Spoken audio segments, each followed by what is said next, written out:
Tomorrow is a very bittersweet day in the NFL as it is roster cutdown day. So when the Falcons 53-man roster is published, we will publish a video breaking down all 53 players, which is why you have to be subscribed and have those notifications on. So don't miss a single name coming out tomorrow when you're subscribed.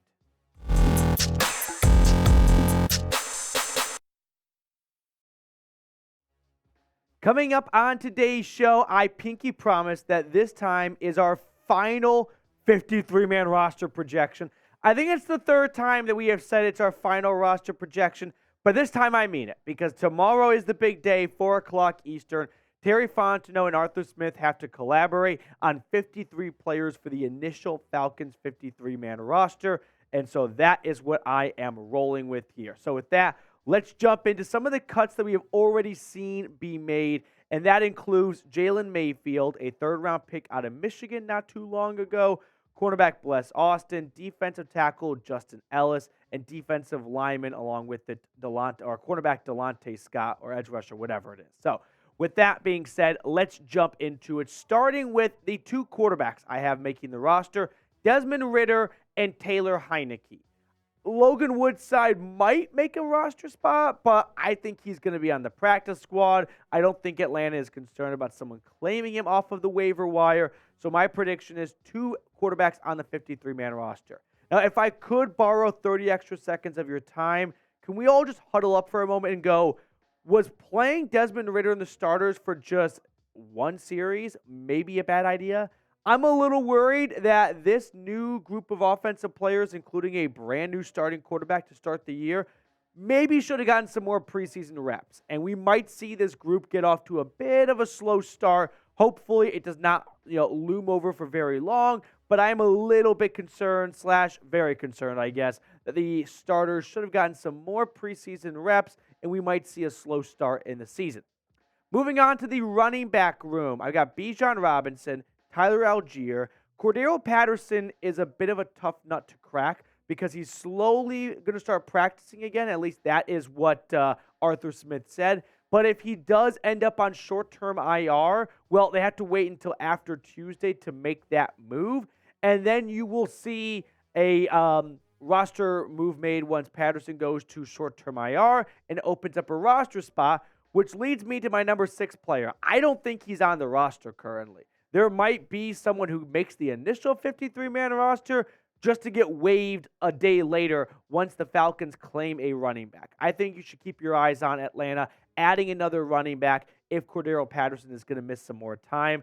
Keith Smith as the fullback is the number 7 player. Now, speaking of week 1 against the Panthers, we are done talking about preseason football, right? We are done talking about the Steelers game, the Dolphins game, the Bengals game. All eyes are on the Carolina Panthers and Bryce Young for week 1. So let's start the Panthers hate week early, 2 weeks in advance.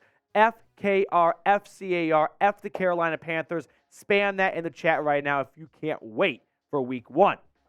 As for the wide receivers, I think they're going to carry 5 wide receivers. They might add another wide receiver from the waiver wire or pick up someone, once the waiver wire period is over. But for now, it's Drake London, Mack Hollins, Scotty Miller, KhaDarel Hodge, and Josh Ali as your 5 wide receivers making the initial 53-man roster. Wouldn't be blown away if KhaDarel Hodge goes on short-term IR on Tuesday or on Wednesday, rather. Can't do it before then, otherwise his season is over.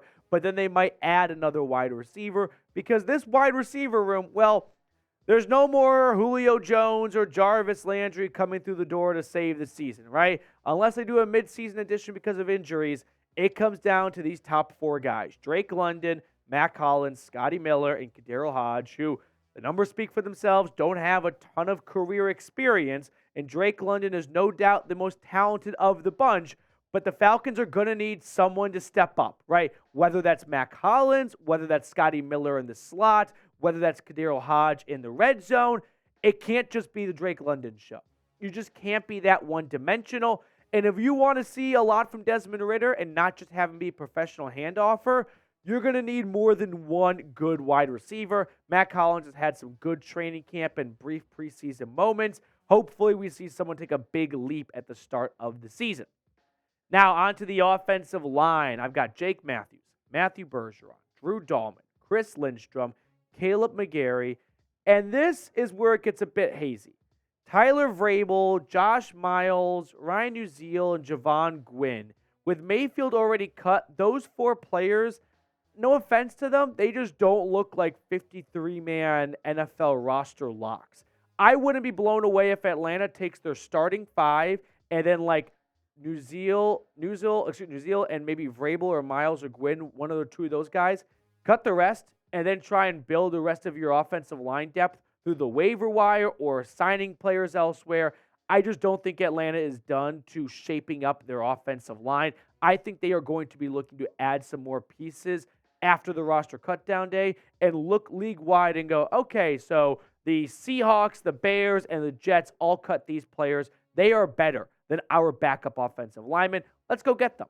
Now, speaking of Jalen Mayfield getting cut, are you happy the Falcons have moved on from Mayfield? You never want a third-round pick to not work out, but in this case, was this a good time for the Atlanta Falcons to just kind of cut ties and go their separate way? Or do you think they were maybe a bit too premature to do this? And Mayfield was always a raw prospect coming out of Michigan. He left with a lot of years of eligibility still remaining, and they should have given him another chance, another year, another opportunity. Give me your thoughts down in the comment section. Tight end-wise, Kyle Pitts, Jonnu Smith, and MyCole Pruitt. I wouldn't be blown away if they do another short-term IR stint here and maybe sneak on Parker Hesse afterwards, but I think these are your 3 tight ends on the initial 53-man roster. Now, before we get to the defensive side of the football, our sportsbook partner, BetUS, they are back for another season, and they are back with a 125% deposit bonus for Falcons fans. So go to chatsports.com/betfalcons. Enter promo code Falcons125. When you do that, you get the 125% deposit bonus I was just talking about. Now, if you're wondering what you can bet on Atlanta versus Carolina week 1. The Falcons are favorites. Or if you want some good value, what about plus 200 for Atlanta to win the division? I think, like, pound for pound, the Falcons roster is the most talented in the NFC South. You know what I mean? It's not the Bucs. It's not the Panthers. It's them in New Orleans. And the Falcons defense is sneaky good, I think. Grady Jarrett, Jesse Bates, A.J. Terrell, Jeff Okudah, Kaden Elliss, David Onyemata. There are some dudes, there are some guys in Atlanta, and I think they could go on to win the division. So plus 200 odds, get your bets in right now. Chatsports.com/betfalcons. Promo code Falcons125.